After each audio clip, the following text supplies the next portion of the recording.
Every barrel of oil has a story. Every gallon of gasoline you pump into your vehicle, every drop that travels thousands of miles through pipeline networks before reaching an American refinery carries a history that starts far north of the border. It is a Canadian story, and for decades, that story ran quietly in the background, an invisible truth that kept the continental economy functioning, a fact so embedded in the structure of North American life that most Americans never thought to question it. Today, that background fact has moved to the center of a confrontation that has been building for months and just reached a moment that neither Washington nor the global energy markets can look away from. But here is what makes this moment different from every previous chapter of this trade war. This week, the Trump administration did something that exposed the central contradiction of its entire approach to Canada. Not through analysis, not through political commentary, but through its own paperwork. It publicly declared that America doesn't need Canadian energy.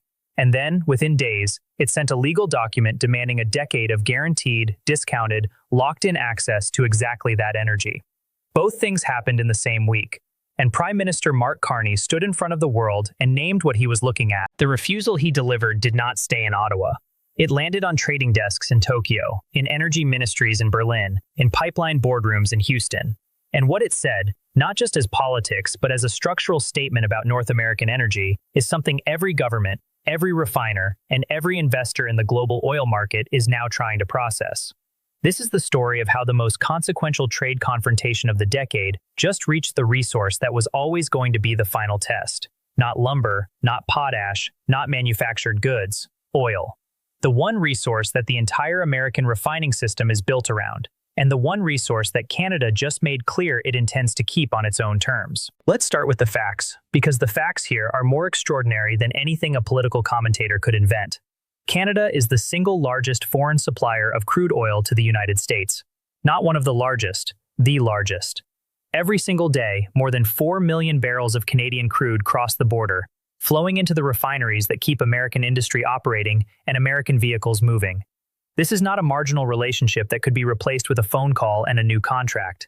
This is the structural foundation of the American refining system, built over decades, engineered into the geography of pipelines and processing facilities, and embedded in the economic calculations of every major refinery in the American Midwest. Remove it, or even meaningfully reduce it, and the consequences move immediately to the pump prices that American voters watch every single time they fill their tanks. This is the reality that makes the administration's public positions so remarkable. Just this week, the president stood before cameras and said it plainly: "We don't need their energy. We don't need anything that they have." That was the public message.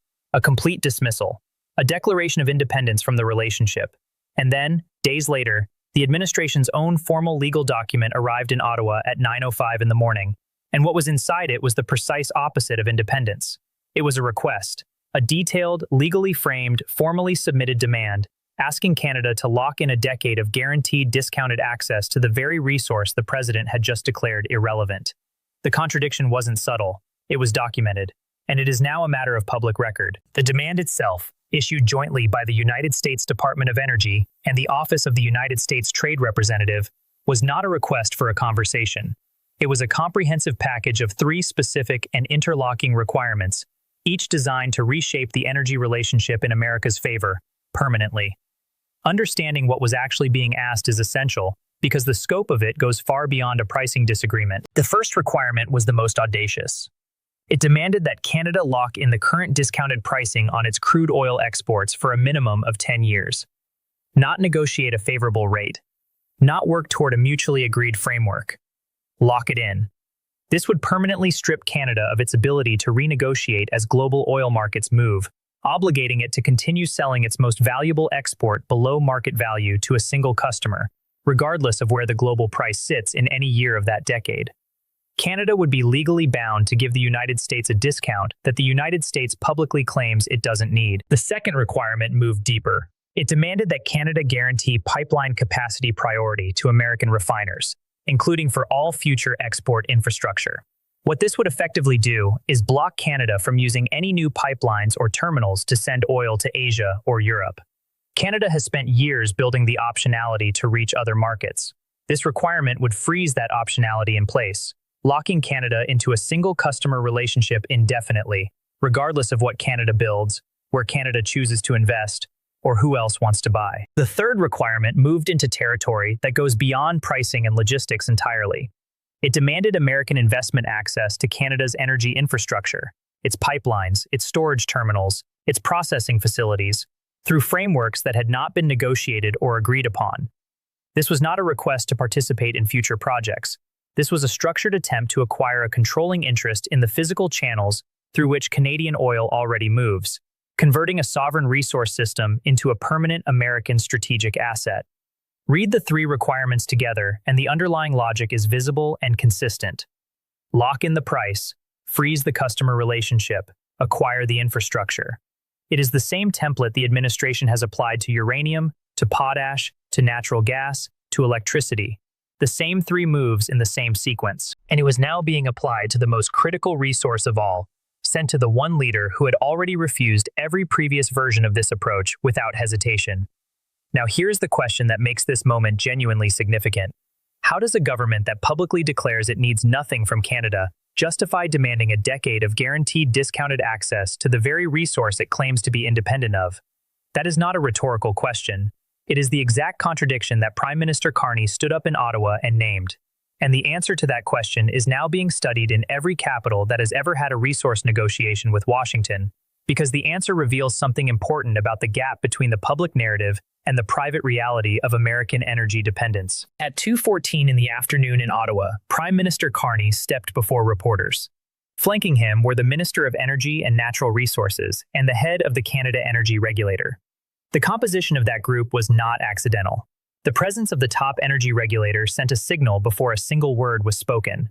What was about to be said was not a political reaction. It was going to be a structural, regulatory, and sovereign declaration. Carney began without preamble. Canada had received the joint demand. Canada had reviewed it thoroughly. And Canada's answer was no. But he did not stop there. He dismantled each of the three requirements, methodically and precisely, in the analytical style that has characterized his entire handling of this confrontation. On the first demand, the 10-year price lock, he made the point that this would require Canada to permanently surrender its position in global energy markets. No sovereign nation and no major producing country on Earth would accept such a provision. And then he stated the contradiction directly. You cannot stand in front of cameras and declare that you don't need something and then send a legal document at dawn asking to lock that same thing in for a decade. Canadians noticed. The rest of the world noticed. The second demand, pipeline capacity priority for American refiners, was dismissed on the grounds that this would block the very export diversification Canada has been building for years. Canada spent a decade developing the infrastructure to reach Asian and European buyers. It will not trade that independence away to lock in a discount that the buyer himself publicly claims he doesn't need. The third demand, investment access to Canadian pipelines and terminals, was recognized as the same infrastructure acquisition provision the administration had attempted to insert into other frameworks, and given the same answer Canada had given every time before. Canadian energy infrastructure is not for sale through trade pressure. It is a sovereign asset. Full stop. And then Carney did something that shifted the entire weight of the moment. He announced 3 immediate and concrete actions. Not future considerations, not promises to review, but actions already in motion. The Canada Energy Regulator was formally directed to begin a comprehensive review for expanded export licensing toward Asian and European markets. This was the official initiation of a process to reduce Canada's dependence on a single customer, the exact dependence the American demand had tried to make permanent. Canada had advanced talks with 2 Asian refining consortiums on long-term crude supply agreements, and those talks were being accelerated specifically because the American demand had created the political justification to move faster and more publicly. And Canada's energy sovereignty framework was being activated. Under this directive, any future pipeline or terminal investment proposal involving foreign capital would be assessed against a primary criterion: Canadian energy security and diversification interests. Not the convenience of any single trading partner. Canadian energy serves Canadian interests first. The relationship with the United States is one consideration among many, but it is not the overriding one, and no demand from Washington would change that. The global energy markets reacted before the press conference was over. Crude benchmarks tied to Canadian heavy oil began moving upward within minutes of Carney's statement reaching trading desks. Traders were pricing in the real possibility of a reduced future flow of discounted oil to American refiners. Energy analysts turned immediately to Midwestern refining margins, the region most structurally dependent on discounted Canadian crude. and began modeling the impact on pump prices if the trade relationship tightened and the discount narrowed or disappeared. Inside the United States, the political reaction split along deeply familiar lines, but with a new urgency. Senators from refining-dependent states began receiving anxious calls from refinery executives who found themselves in the uncomfortable position of echoing exactly what Carney had said in Ottawa. They were warning lawmakers that a strategy which publicly claimed not to need Canadian oil while privately demanding a decade of guaranteed discounted access to it was not a strategy that the refining sector could absorb the consequences of. The contradiction that Carney named in Ottawa became, by the end of the same day, the central concern in private briefings to American lawmakers. So where does this leave us? 3 scenarios are now in play, and understanding each of them matters, because the outcome of this confrontation will shape North American energy for years, potentially decades to come. The first scenario is that the contradiction the administration has now placed on public record becomes politically untenable fast enough that the demand is quietly withdrawn within 30 days. In this scenario, Canada's regulatory review for expanded export licensing continues regardless, because the diversification work was already underway, and the American demand simply gave Canada public cover to accelerate the timeline. The administration retreats, and Canada emerges with the justification for a structural, strategic shift that was already in motion. The second scenario is escalation. The administration could move to impose targeted tariffs on Canadian energy imports.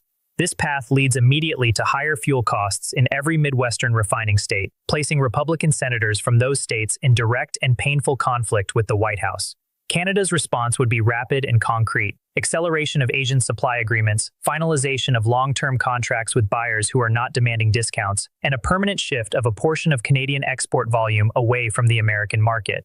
The discount that American refiners have relied on for decades would be demonstrated in the most visible and economically measurable way possible, not to be guaranteed. The third scenario, and the most likely one, is that this week marks not a crisis to be managed, but the actual beginning of a multi-year fundamental shift in how Canadian energy is oriented. Canada is moving to reduce its reliance on a single customer that has now shown, twice in 1 week, that it is willing to publicly dismiss the relationship while privately trying to exploit it. The nation will emerge from this confrontation with more diversified buyers, more pipeline optionality, and a regulatory framework that structurally places its own energy security above the preferences of any single trading partner. That shift will not be reversed by the next negotiating round or the next administration's approach, because it is being written into regulatory architecture, not just political positioning. Every barrel of oil has a story, and this week, the Trump administration tried to rewrite Canada's chapter of that story. Twice, in the same week, in opposite directions. First by claiming publicly that Canadian energy was irrelevant, and then by demanding privately that America gets 10 years of guaranteed access to it at a discount. Prime Minister Mark Carney refused to let either version stand. He did not respond with anger. He did not reach for drama. He delivered a precise, structured, regulatory refusal that named the contradiction openly, and then immediately announced the 3 concrete steps Canada was taking to ensure that the contradiction could never be leveraged against it in the same way again. Canadian oil fuels American refineries. That is a fact. But it is Canada that decides who gets it, at what price, and through what infrastructure. That is sovereignty. And that is what Carney has been defending since the first day of this confrontation. Across every resource, every legal filing, every round of pressure this trade war has produced. Today he defended it in the resource that was always going to be the final test. The refusal delivered in Ottawa this afternoon will not only be read in Washington, it will be studied in every capital that has a resource relationship with a powerful neighbor and is watching to see what it looks like when a country refuses to let its most critical export be called worthless and indispensable by the same government in the same week. Canada's interests, Canada's infrastructure, Canada's decision. Always. This is GeoWar Brief. We track the full picture, not just the headlines, but the energy economics, the regulatory architecture, the geopolitical strategy, and the decisions that will define the coming decade. If this is the kind of analysis you're here for, subscribe right now and enable notifications, because this story is moving fast and the next development could land any day. We're also on Spotify for your commute and your drives. Subscribe, stay with us, and we will be here for every development as it unfolds.